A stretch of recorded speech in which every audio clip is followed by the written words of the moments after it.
tu le célèbres, pendant que tu l'acclames, tu l'honores, il mérite ta reconnaissance. Alléluia.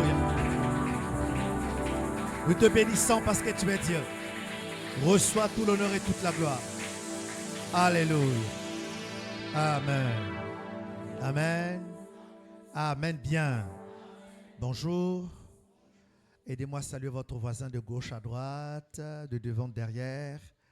Dites à votre voisin, je suis content de te voir. Je ne te connais pas, mais j'aimerais te dire que je suis content de te voir.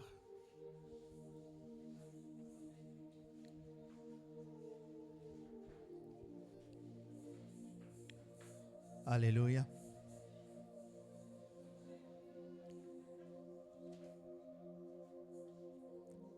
Nous bénissons le Seigneur pour la grâce qu'il nous accorde d'être dans sa présence. Alléluia. Est-ce que tu peux, pendant encore, s'il te plaît, 2 minutes, rester debout. Nous allons faire la lecture de notre texte de base. J'aimerais qu'on apporte un micro à maman Patricia. Elle va nous aider à faire la lecture de notre texte de base. Nous sommes dans Josué chapitre 1. Josué chapitre 1, le verset, on va commencer à partir du verset 7, 8 et 9.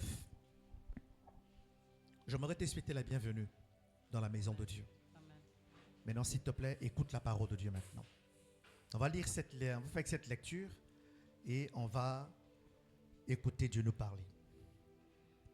Je lis dans le nom de Jésus, Amen. Dans le livre de Josué, chapitre 1, versets 7 à 9.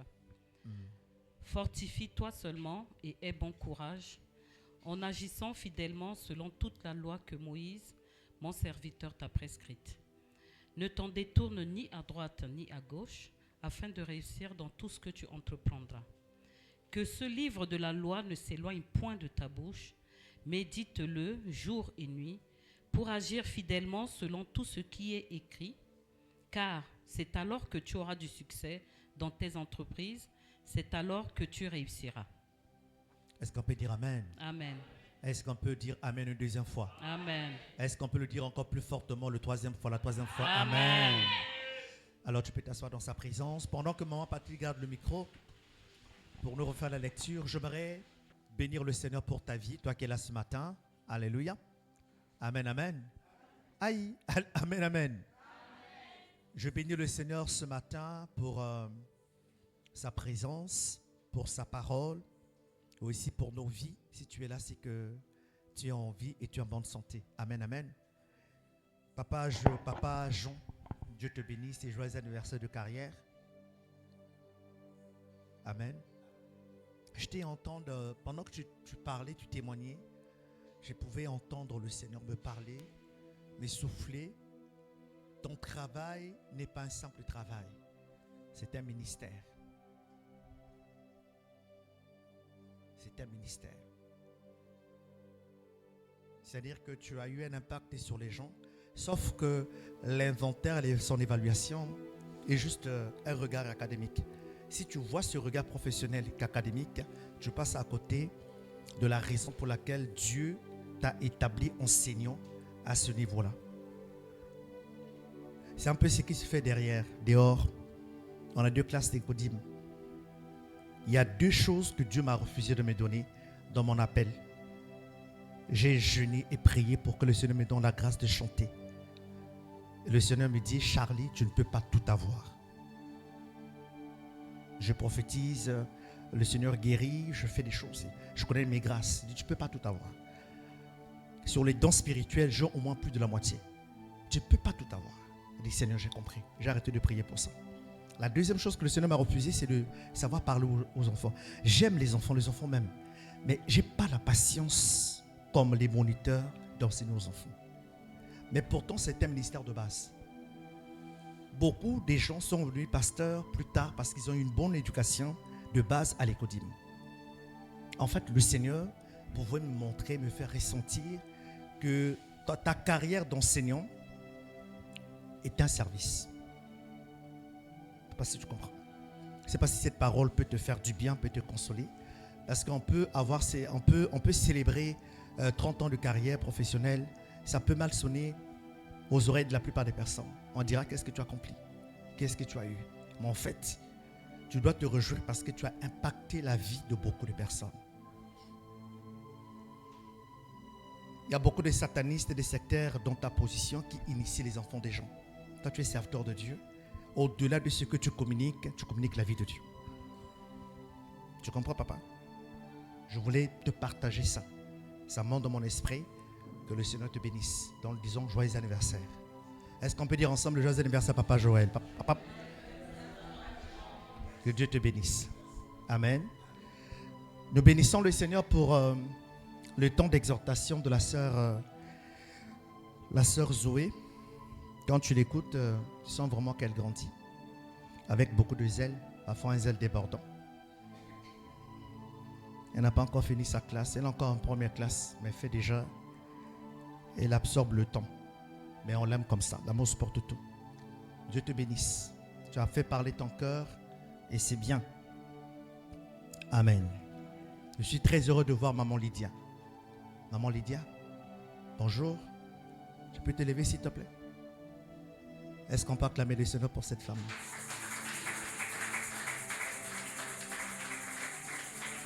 Je ne sais pas comment tu es arrivé. Moi, j'ai prié, j'ai envoyé des messages, j'ai appelé.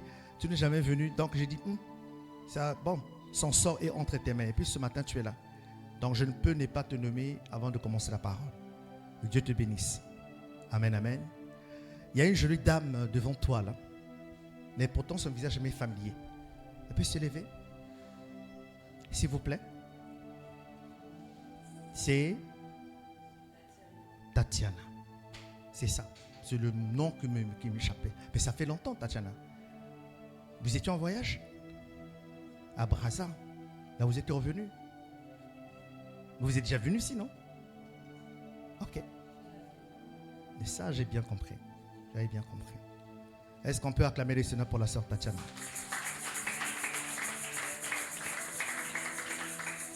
La fois qu'elle est venue ici, c'est Papa Willy qui s'est chargé de sa réception.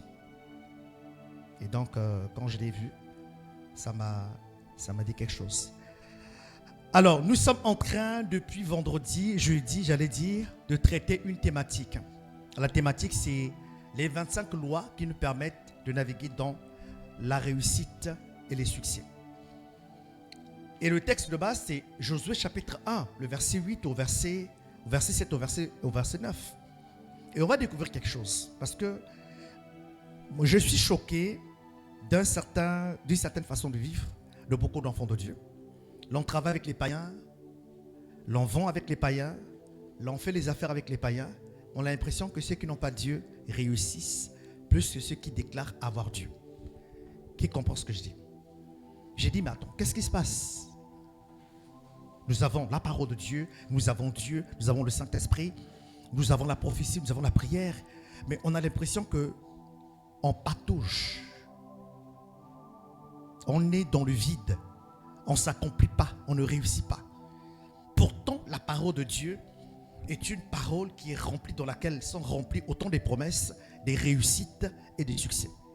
À tel point que même aujourd'hui au Congo, lorsqu'on est pasteur par exemple, et qu'on a une voiture, 2 voitures, 3 voitures, on dit qu'on est franc-maçon. Tellement qu'on ne croit plus que Dieu peut bénir. Qui comprend ce que je dis? Donc, en fait, on croit facilement que Satan peut enrichir. Satan peut donner du succès, mais pas Dieu. Il y a un problème. Alors, on va relire ce verset avec Maman Patti et on va essayer un peu de déduire 2 ou 3 choses avant d'avancer dans notre thème que nous avons déjà débuté depuis jeudi. Allons-y, maman.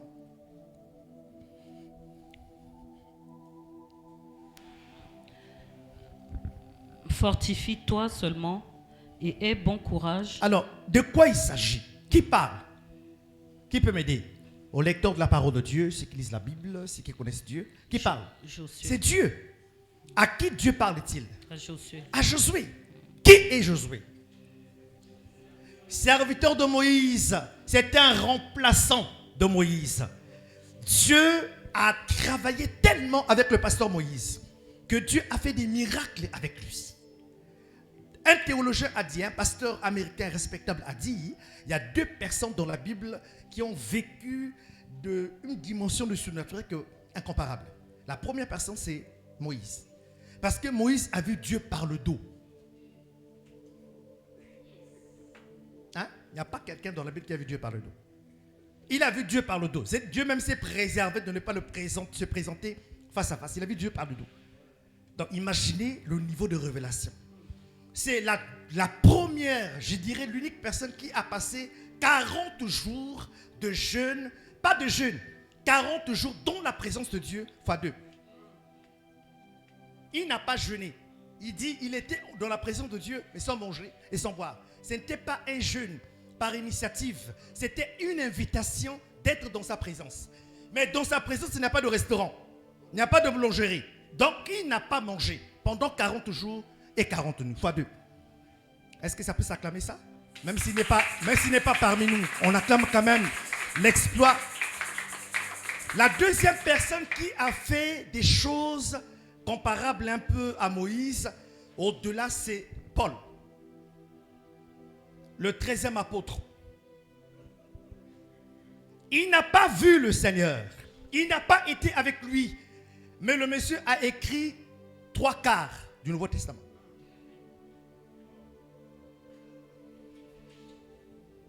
À tel point qu'il est en train de parler, qu'il est en train d'expliquer les mystères.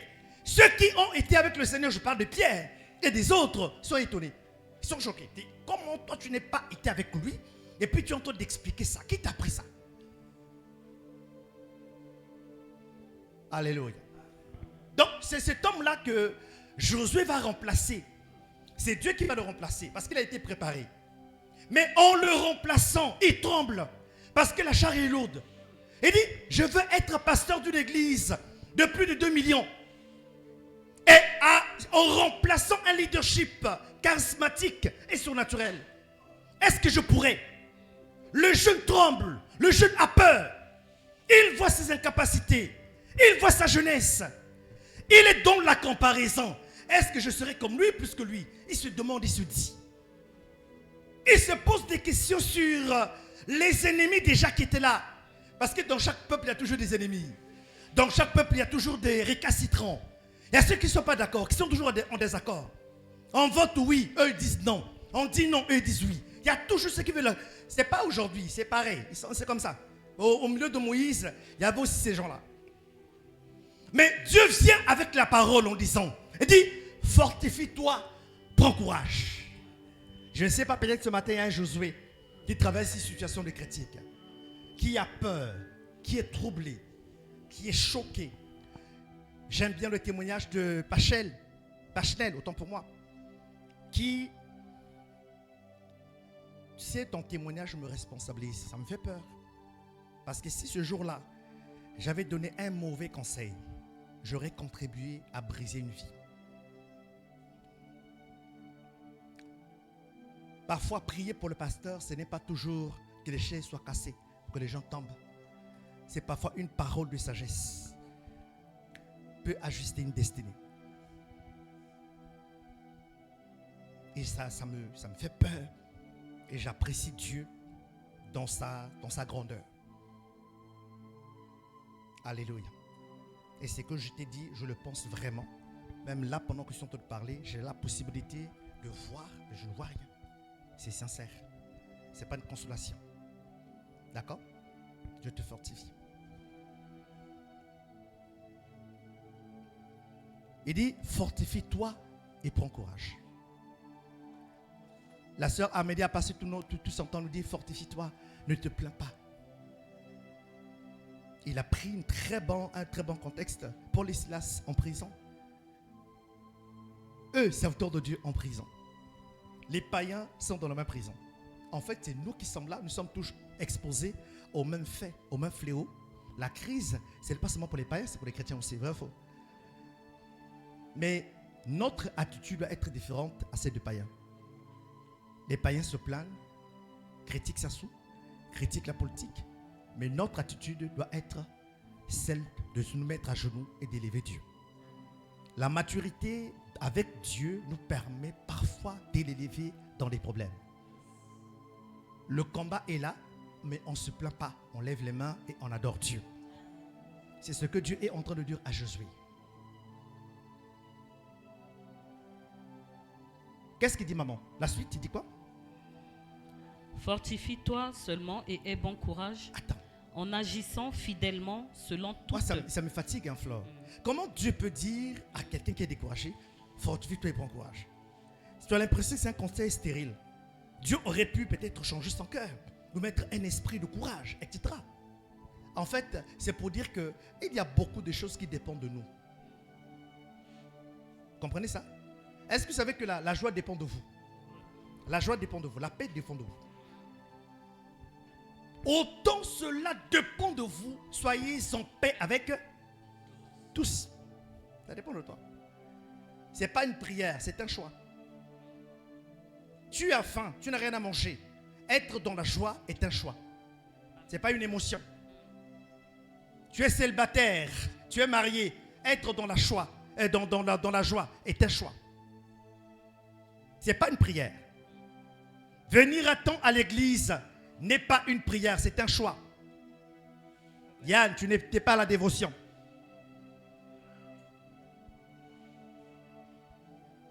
Servir Dieu n'est pas une prière, c'est un choix. Hier, j'étais émerveillé de voir le département d'entretien consacrer presque toute une journée en train de faire le ménage général. J'ai dit, mais bon, mais c'est très étonnant, ça c'est bien. Mais c'est quoi ça? Oh non, mais nous sommes dans une campagne. Chaque premier samedi du mois, le département fait un nettoyage général. J'ai applaudi ça.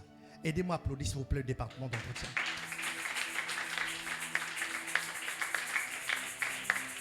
Ils ont lavé toutes les chaises. Là, vous êtes assis là, c'est lavé correctement, vraiment avec savon parfumé, tout ça. Lavé entièrement. Je suis tellement fier de ce département. Et quand c'est bon, il faut dire que c'est bon. Quand c'est mal, on dit que c'est mal. Vrai ou faux? Est-ce qu'on peut dire encore Seigneur bénis-les? Amen. Être dans la joie est un choix. Faire la volonté de Dieu n'est pas une prière, c'est un choix. Venir à temps à l'église n'est pas une prière, c'est un choix. C'est toi qui décides. Et c'est ce que Dieu est en train de dire à Josué. Tu peux choisir, faire le choix d'être fort, d'être plus que ce problème qui t'arrive. Continue, maman. En agissant fidèlement selon toute la loi Il que dit, Moïse... ce qui va te donner la force d'être dans la joie, c'est la parole. Dieu le ramène à la parole. Dis avec moi la parole. La parole. Il le ramène à la parole. Ce matin, combien de personnes ont leur parole, ont la parole de Dieu? Lève ta Bible. C'est une nouvelle version, ça. Darby. C'est nouveau. Qui a sa Bible? Non, ne te gêne pas. On ne va pas te juger. Mais on va t'expliquer comment ça se passe, mais on ne va pas te juger. Lève ta Bible. Lève ta Bible.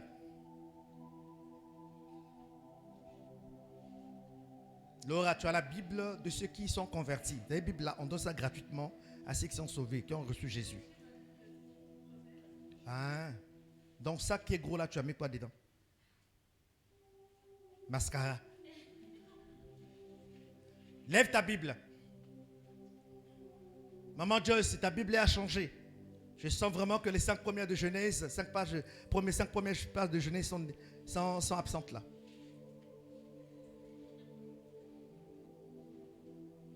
Taliane, où est ta Bible? Taliane Makoso, Bible angé.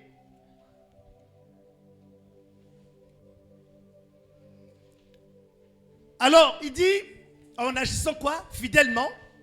Selon toute la loi que Moïse, mon serviteur, t'a prescrite.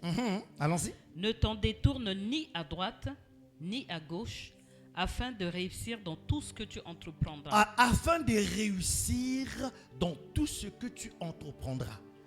En d'autres termes, pour faciliter, ce que je suis en train de dire, c'est que la Bible détient le secret et les lois qui nous permettent de réussir. Ah, il n'y a pas d'amen, hein? En d'autres termes, la personne qui écoute Dieu par sa parole est censée réussir dans tout ce qu'il entreprend. Maintenant, la question que je te pose, pourquoi tu es chaud? Tu vends le manioc, le même manioc que le païen, mais chez le païen, on achète, on a tout acheté, chez toi ça dort. Tu vends l'eau, tu vends la glace, c'est le païen qui prospère, toi tu ne prospères pas alors que tu as Dieu et tu as sa parole. Tu travailles avec le païen, celui qui est promu, mais pas toi. Alors, depuis jeudi, je suis en train de partager les 25 lois qui nous permettent de conjuguer avec la réussite et le succès. C'est possible d'être enfant de Dieu, rempli du Saint-Esprit, être un homme, une femme de prière, mais être excellent dans un domaine, prospérer dans un domaine, avancer dans un domaine. C'est possible? Et donc, on va découvrir, hier samedi, on n'a pas eu culte. Vendredi, on a vu les 5 lois, parce qu'on a vu chaque jour, on verra 5. Aujourd'hui, ce matin, on verra 5 lois. Et on va terminer demain avec les 5 dernières lois qui nous permettent de conjuguer. Je peux revenir en arrière, parce qu'on n'a pas le temps, on a la Sainte Seine. Alors, nous sommes arrêtés à la loi combien? 15. On a parlé de la 15e loi, on a dit quoi? Quand je dis loi, il s'agit des principes. Quand je parle de loi, il s'agit des briques qui construisent une maison. Chaque brique élevée a son importance. On ne peut pas dire que la brique d'en bas est moins importante que celle d'en haut. Vrai ou faux? Chaque brique est importante. Le succès n'est pas égal à un seul ingrédient. C'est comme préparer le haricot. Vince aime le haricot, vrai ou faux? Tu aimes le haricot. Tout le monde, c'est pas secret, tout le monde sait que tu aimes le haricot. Mais on ne peut pas préparer le haricot avec un seul ingrédient. Il faut quoi? Hein? Comme quoi? L'ail. Comme quoi? Vamoul est en train de parler parce qu'il s'agit du haricot. Pour ça, là, il est très motivé. L'ail, tomate. Non, toi tu es un faux cuisinier. Je peux compter sur toi. Toi et Papa Imar. Non, on m'a dit que Papa Imar a progressé en matière de cuisine. Quoi d'autre? Papa et Bibi, tu prépares? Tu ne prépares pas. Et puis tu es content de dire ça. Toi tu ne prépares plus. On dit que tu fais maintenant les pâtes. Non, on dit que tu prépares les pâtes. Tu fais des pâtes maintenant. Même le sakasaka. Ça peut s'acclamer, ça. On peut acclamer le Seigneur. Un homme qui fait le sakasaka, ça sauve quand même l'honneur des hommes. Moi, raison pour laquelle je suggère que à la prochaine fête des mères, au lieu d'offrir aux femmes des cadeaux, les papas ont fait la cuisine. On va créer une cuisine en plein air pour offrir aux femmes les mets qu'on pourrait faire sur place. Les hommes sont là? C'est mon projet.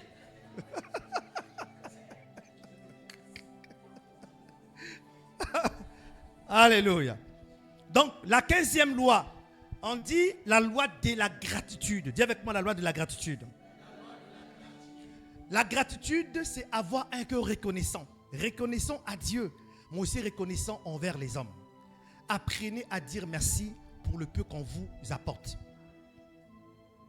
Celui qui dit merci pour le peu sera établi dans la multitude, dans l'abondance. Apprenez à dire merci. C'est possible? C'est une loi.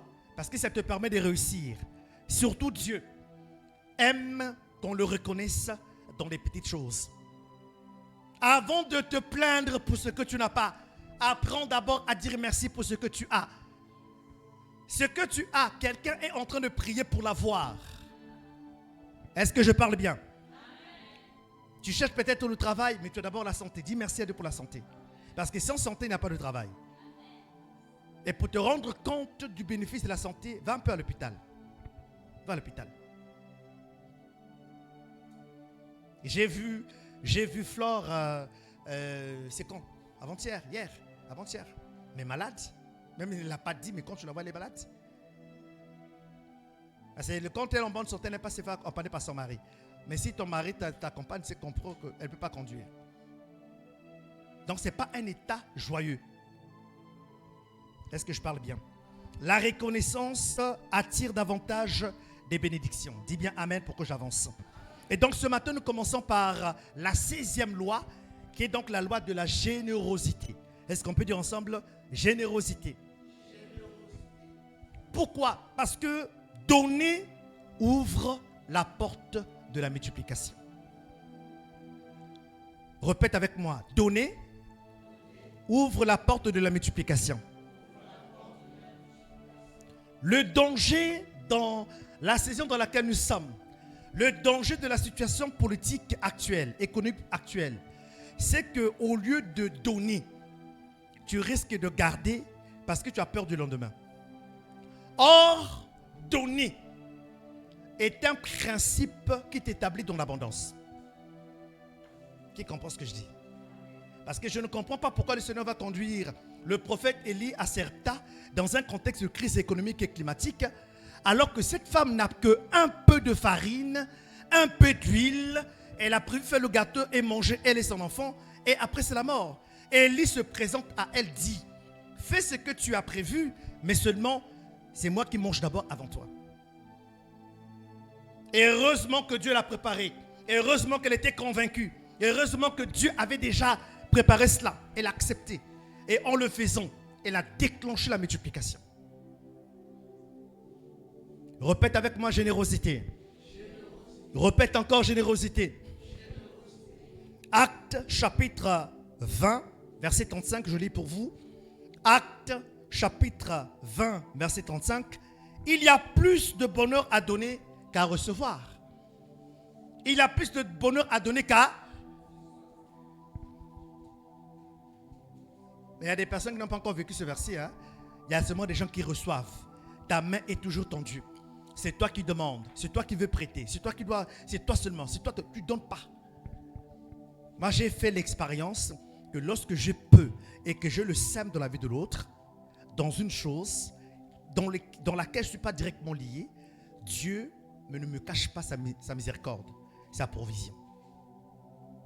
Lève ta main droite au ciel et répète avec moi: Saint-Esprit, apprends-moi à être généreux. Même en ces temps difficiles, j'aimerais réussir et avoir le succès. Apprends-moi à être généreux. Dans le nom de Amen. La 17e loi qui nous permet de naviguer dans le succès et la réussite, c'est ce que j'appelle la loi des bonnes relations. La loi des bonnes relations. La loi des bonnes relations. Écoutez-moi bien. Soyez attentifs. Essayez de faire la biographie de toutes les personnes qui ont réussi et qui sont honnêtes dans leur biographie. Ou bien observez les personnes qui sont en train de monter. Vous allez constater une chose, que ces personnes sont bien entourées. Oh oui, ils sont bien entourés. Ces personnes sont bien entourées. Je répète, on ne réussit pas parce qu'on a des grands amis, mais on réussit parce qu'on est bien entouré. On est entouré des personnes de qualité. Je redis ça autrement. On ne réussit pas parce qu'on a une bonne vision. On ne réussit pas parce qu'on est intelligent. On peut avoir des diplômes et ne pas réussir. Mais on réussit parce qu'on est bien entouré.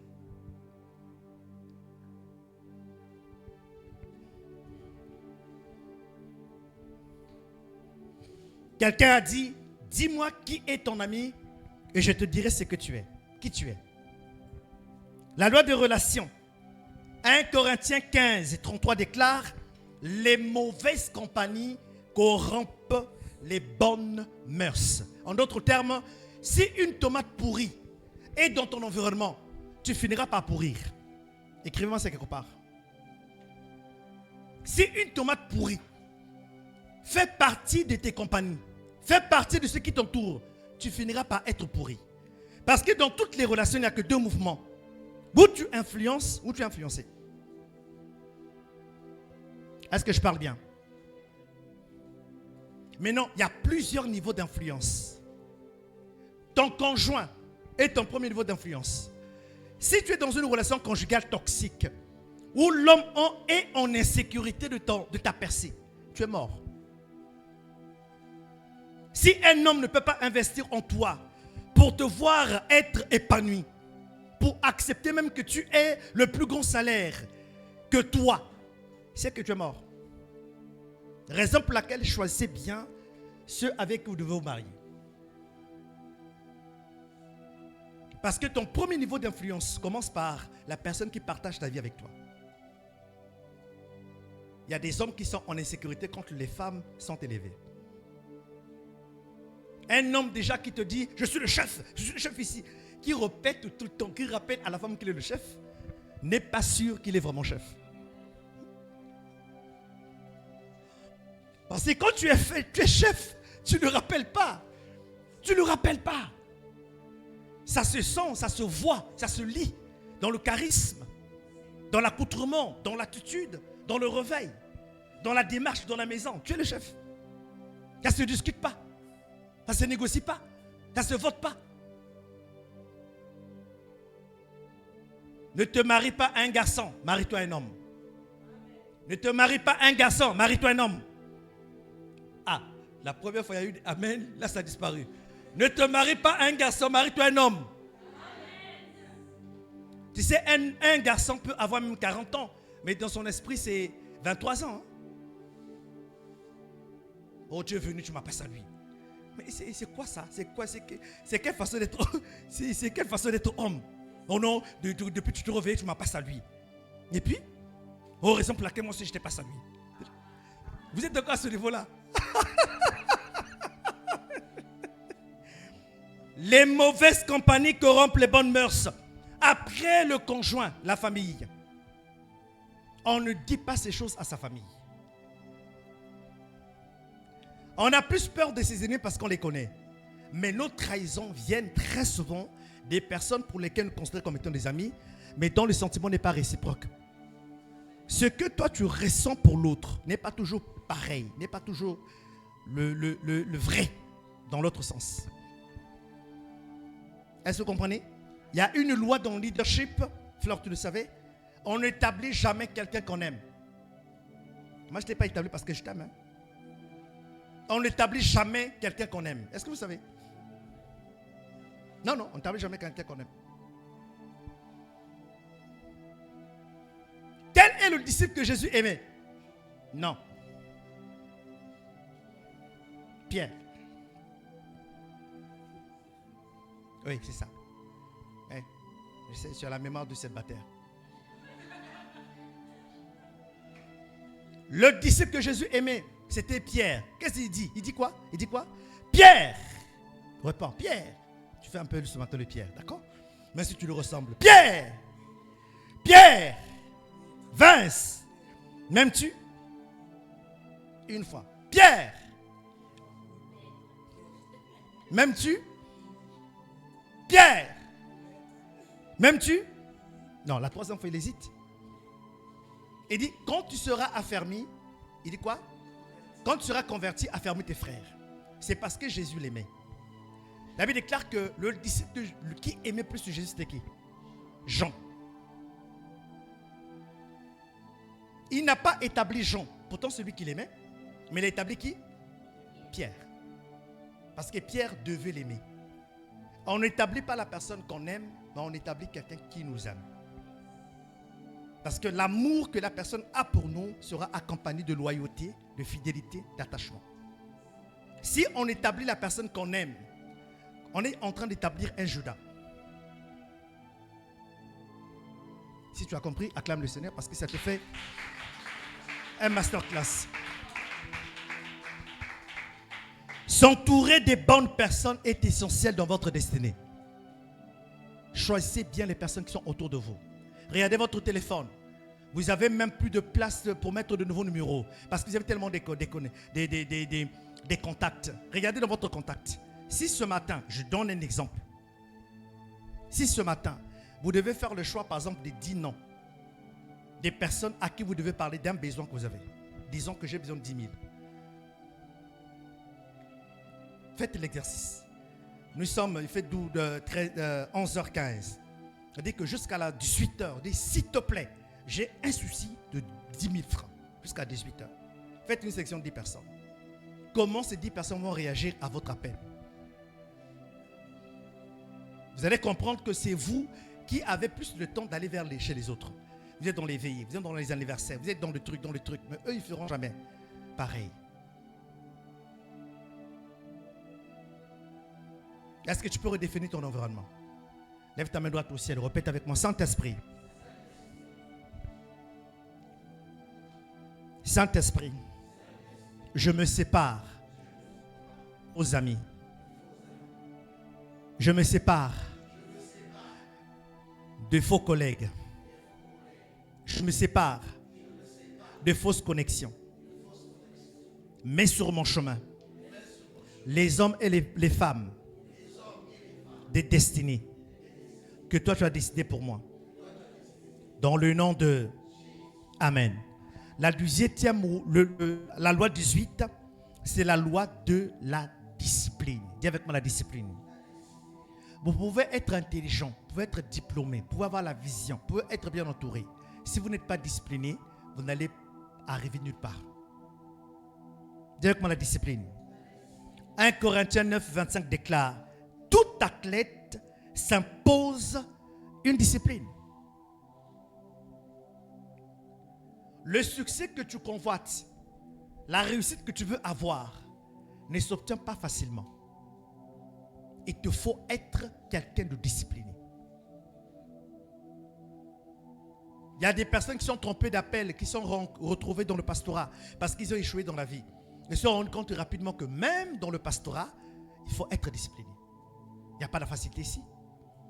Si tu entres dans le ministère avec la facilité, tu iras toucher. Tu vas faire les mélanges. Parce que même dans le pastorat, même dans le ministère pastoral, il faut travailler. La maîtrise de soi, qui est donc la discipline, conduit au succès. En lisant la biographie de Usain Bolt, le Jamaïcain, il dit qu'il s'est entraîné pendant 4 ans pour courir 4 secondes. 5 secondes, quelque chose comme ça. 4 ans. Il s'est entraîné pendant 4 ans pour faire une course de quelques secondes. Il faut la discipline. Là où la plupart abandonnent en 2 mois, lui il a fait 4 ans. C'est le secret de sa réussite. Sans discipline, tu ne peux aller nulle part.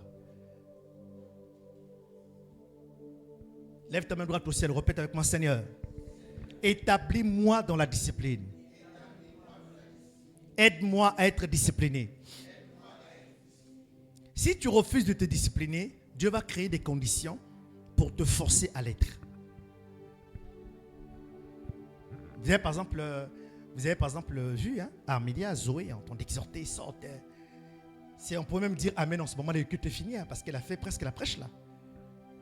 Manque de discipline. Mais pourtant, il faut travailler sur elle. Il faut lui apprendre la discipline. Ceux qui la connaissent savent qu'elle ne vient jamais à temps. Quand elle dit 8h, elle va venir à 10h30. Donc un bon talent, mais discipliné. Ah, mais est-ce qu'il faut jeter le talent? Non. Est-ce qu'il faut le traiter? Oui. La discipline. Donc il faut la chicotte. Parce qu'on ne traite pas la discipline avec l'amour. On traite la discipline avec la rigueur. Après, tu auras l'impression que pourquoi papa est dur avec Zoé et moins dur avec Thérésia. Certainement, Thérésia a compris des choses que Zoé n'a pas encore compris. Vous avez compris? C'est une métaphore, hein? Et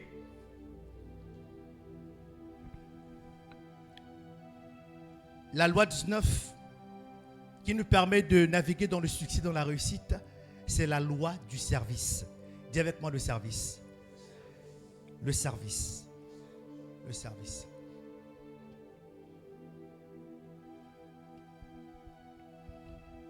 Nous sommes dans Matthieu chapitre 3, 23. Matthieu chapitre 23, verset 11. Je lis pour vous. Le plus grand parmi vous sera votre serviteur. Le plus grand parmi vous sera votre serviteur. Retenons ceci. Servir ouvre la voie de l'élévation. Je n'aimerais pas trop parler sur ce point, mais le Saint-Esprit me conduit à vous faire un témoignage de l'un de mes mentors on l'appelle Fred Kim. Fred Kim, c'est un mentor qui m'a beaucoup aidé, qui m'a beaucoup soutenu. C'est un Coréen du Sud, c'est un Canadien d'origine coréen du Sud. C'est un général de l'armée du salut. L'armée du salut que nous connaissons ici. Il est général au Canada. C'est là où j'ai compris que l'armée du salut, en réalité, n'est qu'une église ici, mais ailleurs, en fait, ce n'est pas une église. L'armée du salut, c'est un groupe para-ecclésiastique. Fred Kim, à une certaine année, ça devait être 2017, a quitté le Canada pour venir en Afrique de l'Ouest pour venir faire une œuvre missionnaire pendant une semaine. Il avait un collaborateur, écoutez-moi bien, il avait un collaborateur qui l'accompagnait, ça devait être son frère, mais il était dans son organigramme un peu comme son inférieur.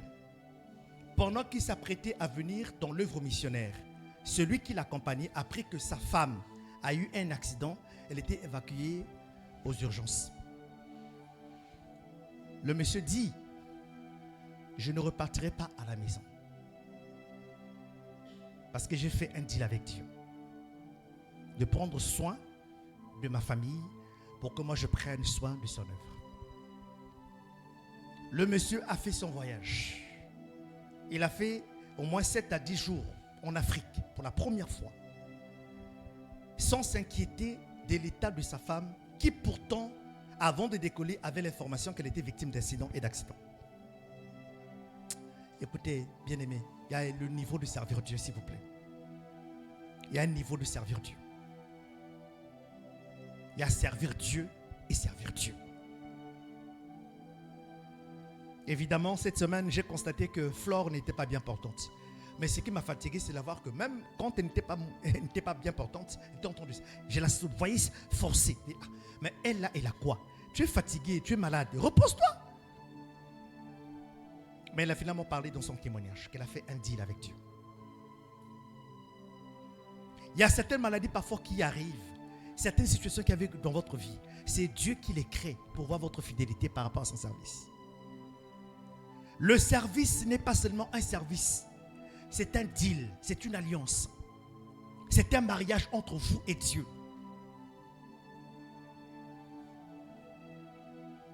Ne servez pas quelqu'un, ne servez pas une église, servez Dieu.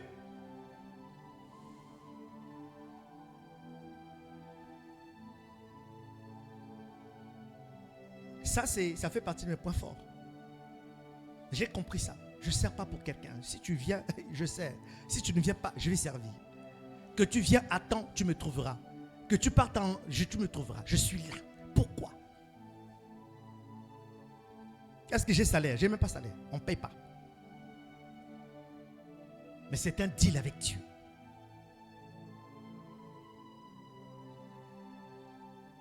Quand j'entends Pachnel, je suis fortifié. Ce jour-là, j'ai été disponible pour écouter une âme et j'ai été sérieux pour la conseiller. Aujourd'hui, elle peut témoigner. Mais Dieu est content, mais moi aussi. Est-ce que je parle bien? Et pour terminer cette partie, je me rappelle de l'un des responsables d'intercession de l'église de David Yongchou, qui a raconté que lorsqu'il y a le culte comme ça, là, les intercesseurs sont au sous-sol en train de prier. Qui les voit? Personne. Qui les honore? On ne dit même pas leur nom, ils ne sont même pas cités.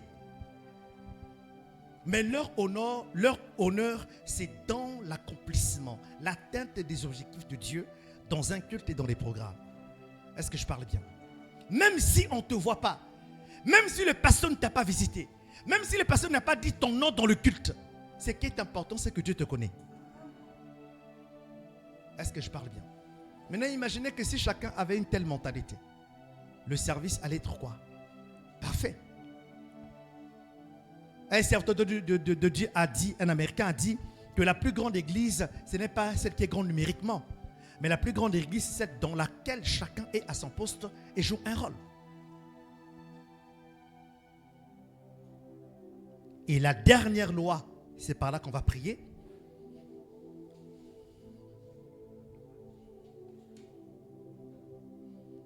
Mais avant de prier, J'aimerais que tu présentes encore ta main au Seigneur. Répète après moi. C'est une prière, c'est une déclaration. Dis après moi. L'Éternel est Dieu. Celui qui m'a fait. Et je lui appartiens. Maintenant, dis ces paroles tout en réfléchissant. L'Éternel est Dieu. Celui qui m'a fait. Et je lui appartiens. Tu vas le dire une troisième fois. L'Éternel est Dieu. Celui qui m'a fait. Et je lui appartiens. Amen. J'ai compris une chose, écoutez-moi bien.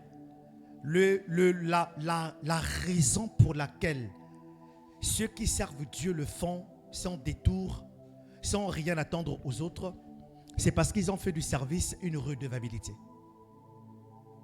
Regardez par exemple quelqu'un comme Zoé, par son témoignage, quelqu'un comme Pachelel, qui reconnaissent qu'à une époque, les gens les ont abandonnés. Et que finalement, le Seigneur s'est révélé à elle. À partir de là, la personne prend l'engagement pour être reconnaissant à Dieu, le servir. J'ai compris que la plupart des serviteurs de Dieu authentiques, que Dieu établit, que Dieu appelle, servent Dieu par redevabilité. Pas pour être payé, pas pour être vu, pas pour être félicité, pas pour être honoré par les hommes. Ça peut venir, ça viendra, mais ce n'est pas ça la raison. Ce n'est pas ça la motivation. La motivation, je suis redevable à Dieu parce que le Seigneur m'a délivré un jour.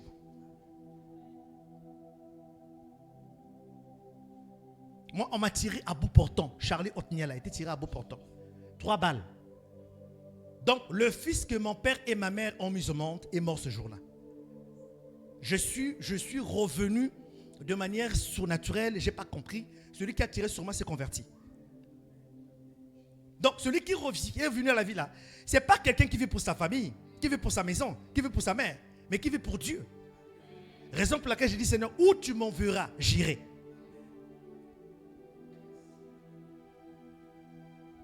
Maintenant, toi à ton niveau, quel est ton témoignage avec Dieu?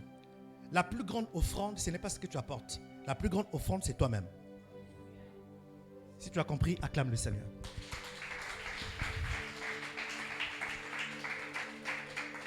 Et la 20e loi, pour terminer, c'est la loi de la patience.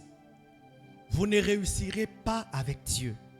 Vous n'aurez pas du succès avec Dieu si vous n'apprenez pas à être patient.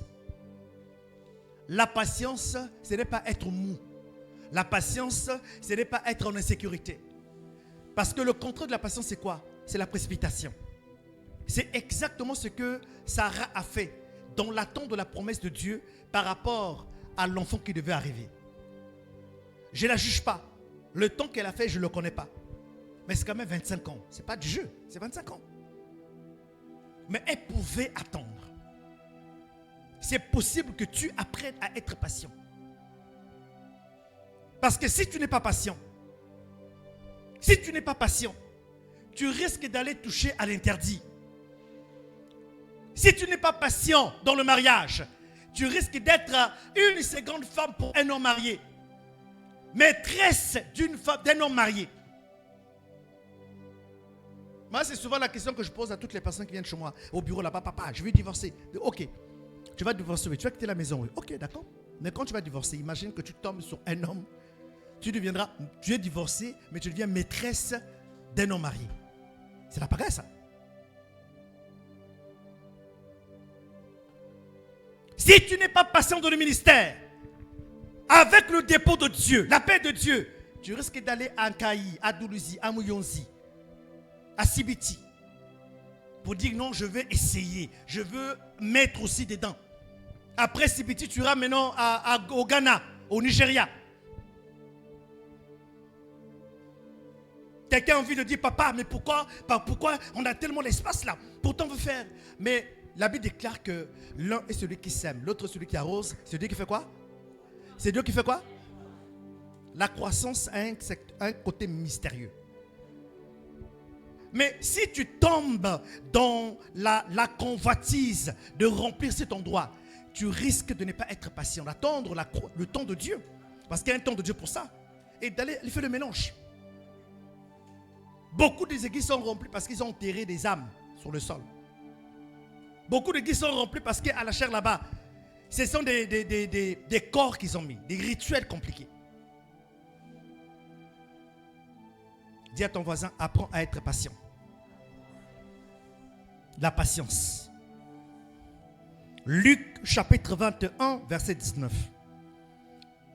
Par votre persévérance, vous sauverez vos âmes. Ne sois pas pressé. Hé, jeune, ne sois pas pressé. Tu es en concurrence avec personne. Tout le monde aujourd'hui à la une veut avoir iPhone 17 Max Pro. Tu n'en as pas besoin. Tu n'en as pas besoin. Va à l'école, travaille. Et un bon travail. Un bon projet d'investissement. Sois stable financièrement. Et demain, tu auras le iPhone 25 Max Pro.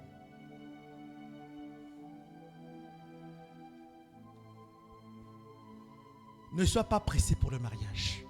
Le retard que tu vois comme retard est une préparation de Dieu pour ta vie.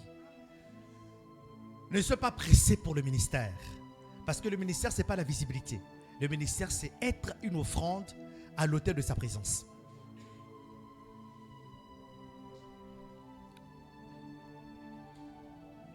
Le succès prend du temps et demande de la patience. Quand je vois, il y a des gens qui disent, papa, mais pourquoi on ne casse pas ici? Mais pourquoi? Pourtant, il y a... Oh, mais vraiment, si moi j'ai travaillé. Et puis tu regardes. Il y a un jour, un pasteur a entendu un frère dans l'église qui a critiqué son message. Oh, le verset que papa prie là. Oh, mais tu fais ça? Le pasteur a écouté. Le frère n'a pas remarqué. Et puis le pasteur, un jour, l'a programmé un dimanche, sans qu'il soit informé. Il a tremblé, il a fait la pagaille, il s'est mélangé. Il a d'abord laissé traîner pendant 15 à 20 minutes. Il s'est baladé, donc en haut, en désordre. Après, le pasteur est venu récupérer le micro, il dit, va t'asseoir. Et tu as compris? Entre critiquer ce que les autres font ici, là, et venir faire ici, là, c'est différent.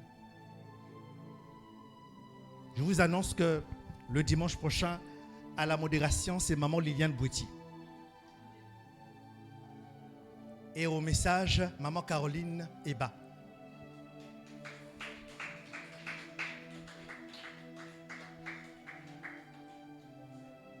Maman Caroline. Alléluia. Et déjà, j'ai travaillé avec maman Flore et elle est d'accord. Donc déjà, dimanche prochain à la louange, je vais vous dire un nom, vous n'avez pas quoi. Quelqu'un qui va faire conduire la louange et l'adoration. Vous êtes d'accord? Que je donne le nom? Que je donne ou je ne donne pas? Je peux donner? Maman Bertie. Aïe, elle se cache. Est-ce qu'on peut acclamer le Seigneur?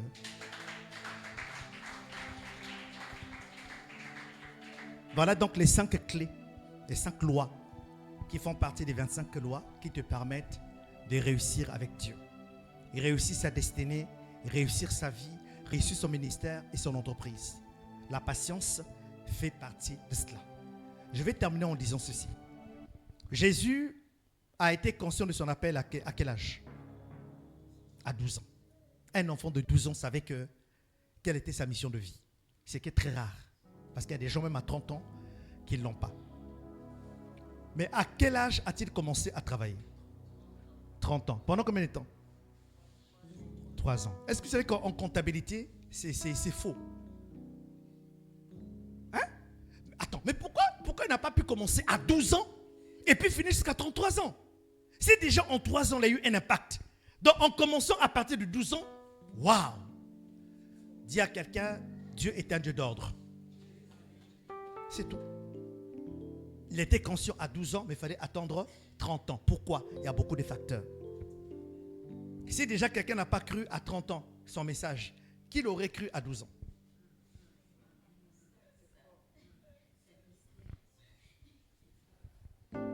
Mais non, l'autre facteur, on a parlé de Jésus à 12 ans. Et puis on a coupé. On vient parler de lui à 30 ans. Il y a l'absence de combien de temps? 18 ans. Qu'est-ce qui s'est passé? Voilà. Tout ça, c'est pour dire que la patience est un fruit de l'esprit. Dieu ne l'est pas quelqu'un qui n'apprend pas à être patient. Lève ta main droite au ciel. Dis, apprends-moi à être patient, Seigneur. Apprends-moi à être patient, Seigneur. Alors ce matin, j'aimerais dire à quelqu'un que Dieu ne t'a pas oublié. Flore, ton chant là, tu peux le reprendre. Makasnanga. C'est quelque chose de Dieu dedans. Tu peux. Par ce chant, j'aimerais t'inviter simplement à t'abandonner. Tu sais, la vie ne t'appartient pas.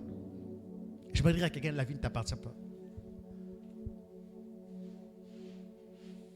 La vie ne t'appartient pas.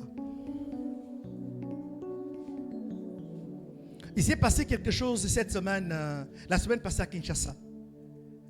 Une mère avec 6 enfants, les bandits sont entrés, ils ont volé, ils les ont tués, tous. Donc mère et 6 enfants. Elle dit, aïe, ils pouvaient voler et partir. Mais pourquoi tuer cette femme et ses 6 enfants? Toute une descendance éliminée. Quand vous voyez, vous sentez que ce n'est pas seulement un vol. C'est un décret satanique depuis le monde des ténèbres pour en finir à une femme et sa descendance. Écoute-moi bien. Tout ne se résume pas à ton petit besoin. J'ai pas de travail, j'ai pas de mariage, j'ai pas de vie, j'ai pas de truc. La vie ne se limite pas à ça. La vie se limite à connaître qu'est-ce que Dieu pense de toi. Quel est le temps qui te reste? Ce pourquoi tu es en train de travailler aujourd'hui n'a de valeur que terrestre. Une fois que tu fermes les yeux, même tes diplômes ne t'accompagneront pas. Ceux pour qui tu te sens redevable viendront peut-être dresser une table, une tente de luxe à la limite. Mais ce que tu as fait pour eux ne te suivront pas. Pendant 1 minute, s'il te plaît, redéfinis un peu le sens de ta vie. Tu es beau, tu es belle. Tu travailles, tu as l'argent. C'est quoi la suite? Tu es jeune. D'accord, c'est quoi la suite? J'aimerais donner à quelqu'un l'opportunité de redéfinir sa vie. C'est possible de ne pas chanter, mais de le dire autrement, de le vivre